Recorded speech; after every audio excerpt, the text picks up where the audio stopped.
bienvenue dans À l'affiche 100% musique. Au programme aujourd'hui, nous recevons l'artiste reggae martiniquais Yannis Odoa.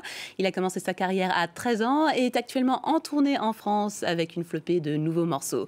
Nous avons aussi le plaisir d'accueillir la pianiste franco-britannique Min Young Kim.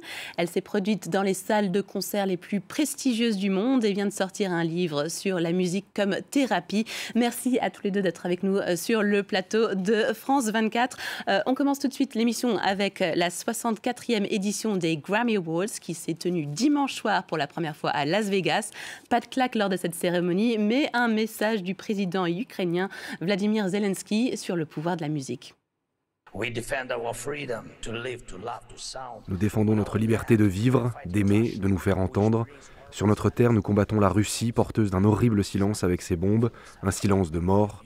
Remplissez ce silence avec votre musique. Dites la vérité sur la guerre sur vos réseaux sociaux, à la télévision. Soutenez-nous de toutes les manières possibles, toutes, sauf le silence. Et après viendra la paix.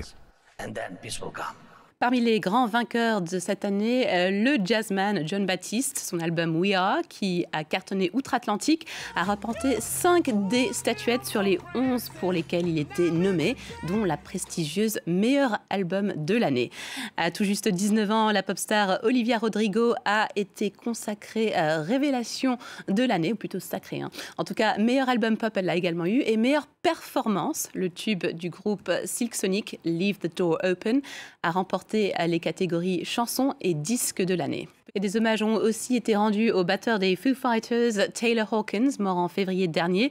Le dernier album des Foo Fighters, Medicine at Midnight, a remporté 3 Grammys, dont meilleur rock.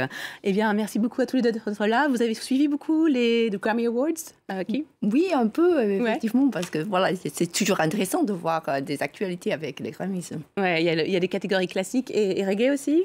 Reggae aussi, mais je n'ai vu que les rediffusions, parce qu'on était en train de préparer la nouvelle tournée. Donc Et je pense que le décalage horaire ne nous aide pas. Il faut qu'on fasse un peu tous des séances de rattrapage selon où on habite dans le monde. En tout cas, merci à tous les deux d'être là. Vous avez de fortes actualités en ce moment.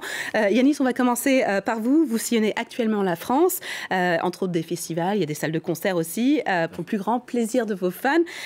Votre prochain album est très attendu.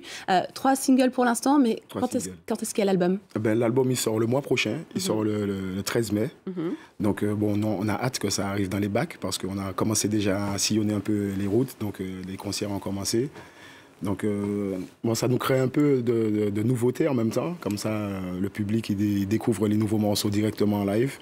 Et je vous propose tout de suite d'en regarder un extrait. Chaque nouveau jour, une nouvelle armure. Ça résonne lourd, quand on pose les murs. Le version roots, telle est ma culture. Personne ne doute, on écrit le futur.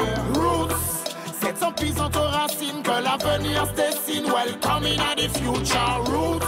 Apprendre mon panique, combine sa faute et money. Racine même en plein ville, qui a fait moi rêver. Every day that you've got to remember. Stay high, we are free, stay high.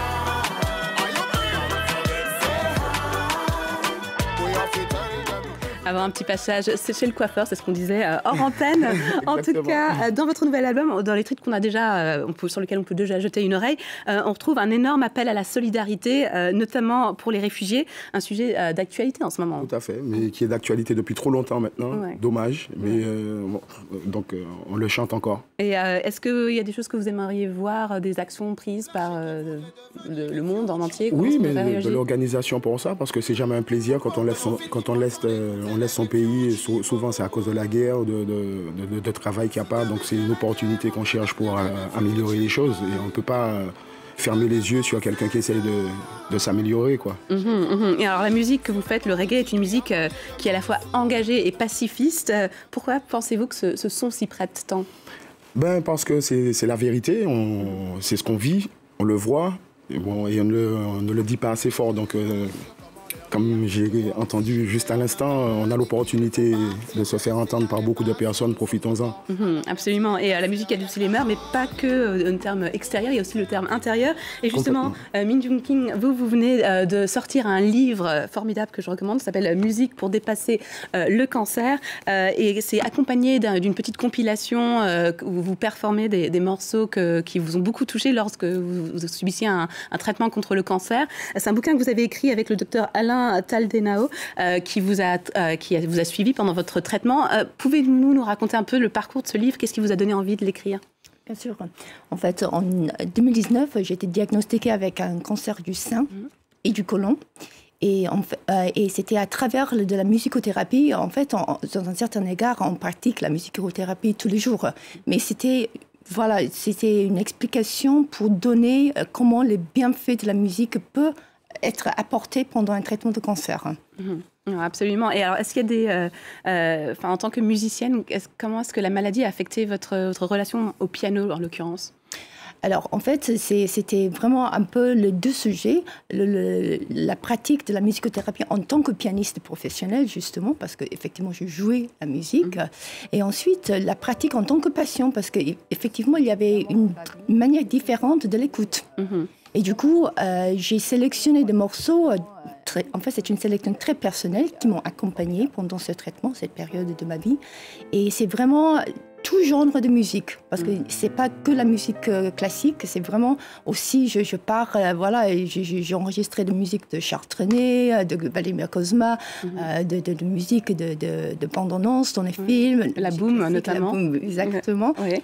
Et c'était une manière d'exprimer, de pouvoir exprimer en fait les émotions à travers la musique. Et alors, j'ai remarqué dans votre livre, vous évoquiez en parlant des morceaux que vous avez choisis, des artistes que vous avez choisis, notamment Schubert, qu'au moment où il a écrit le morceau en particulier que vous avez sélectionné, c'est un moment pendant lequel il était malade et il est d'ailleurs mort 1 an plus tard. Est-ce que vous pensez que cette conception, cette vision de sa propre mortalité, auquel on ne fait pas forcément vraiment face tant qu'on n'est pas malade dans ce genre-là, est-ce que c'est quelque chose qui affecte les compositions? Je pense que la musique peut donner beaucoup de consolation. Et c'est vrai que quand on est dans une activité créative, comme les compositeurs, en fait, pour les compositions, ça donne un moyen en fait, pour s'exprimer les choses. Et c'est effectivement ce que Schubert, à mon avis, il avait fait. Et c'est pareil pour Brahms, qui était très, en fait, la composition, l'intermezzo que je joue dans cet album, il a aussi écrit vers la fin de sa vie. Et du coup, c'est un véhicule pour l'exprimer, les choses. Et alors vous, Yanis, je sais que c'est un sujet gai, mais la mort est aussi fait partie de la vie. Dans le reggae, est-ce que c'est quelque chose qu'on aborde facilement? Très souvent, oui, puisque ça fait partie de la vie, effectivement. Ce sont des choses qu'on voit, qui sont à côté de nous. Donc je trouve qu'effectivement, c'est effectivement un très bon exutoire, la musique, à ce niveau-là, pour pouvoir justement faire le deuil de quelqu'un de cher ou... C'est un très bon exutoire. Et alors maintenant, est-ce qu'il y a des morceaux est-ce que vous écoutez quand vous n'allez pas bien, vous êtes un peu malade, qu'est-ce qui vous remonte le moral généralement? J'écoute beaucoup de jazz à ce moment-là particulièrement. Ouais. C'est le moment où j'en écoute le plus. Des recommandations particulières? Non, il y en a qui... Enfin, je pense que comme disait madame, c'est vraiment un choix personnel à ce moment-là, quoi. D'accord. C'est vraiment... des morceaux qui nous touchent intérieurement. Ouais. Il faut aller avec ce feeling. Oui, il faut savoir les écouter, quoi, justement, savoir lequel il nous parle le plus et il nous fait le plus de bien à ce moment-là. Et alors, voilà, la musique, c'est aussi un truc qui est intéressant, c'est qu'il y a toujours de l'innovation aussi en termes de création musicale et en termes d'instruments. Et justement, Mingjung, vous avez exploré avec les fabricants de piano Steinway & Son un nouveau projet avec un piano qui peut être joué à Paris, mais également, pendant que vous le jouez à Paris, il est connecté à un autre piano à New York, ce qui permet une nouvelle forme d'enregistrement à distance. Est-ce que vous pouvez nous en dire un petit peu plus sur cette nouvelle technologie? C'est une technologie incroyable, en fait, que Steinway & Sons a conçue. Le modèle de piano s'appelle Spirio R. Et effectivement, ce piano réplique la touche identique de chaque artiste. Donc, c'est vraiment, ça réplique mes nuances, mes pédales. Et on a pu effectivement, un premier mondial, enregistrer à distance en envoyant les données aux États-Unis pour que le piano là-bas réplique ce que moi j'ai enregistré ici à Paris. Donc c'était vraiment une technologie innovante. Merci beaucoup à tous les deux d'être venus sur le plateau de France 24. Yanis, on vous retrouve à travers la France ce mois-ci, jusqu'au mois de juillet même. Et quant à vous, Mine, eh bien, vous allez être du côté de Paris le 19 avril pour un spectacle dans le cadre d'un événement en soutien aux Ukrainiens. Nous, on va devoir se quitter malheureusement parce que voilà, l'émission touche à sa fin. L'actualité revient dans quelques instants sur France 24. Mais n'oubliez pas, vous pouvez nous retrouver sur le france24.com et bien sûr sur les réseaux sociaux. On se quitte donc avec des images de Min Young au piano, avec un des morceaux qu'on retrouve sur votre disque thérapeutique Sounds for the Soul.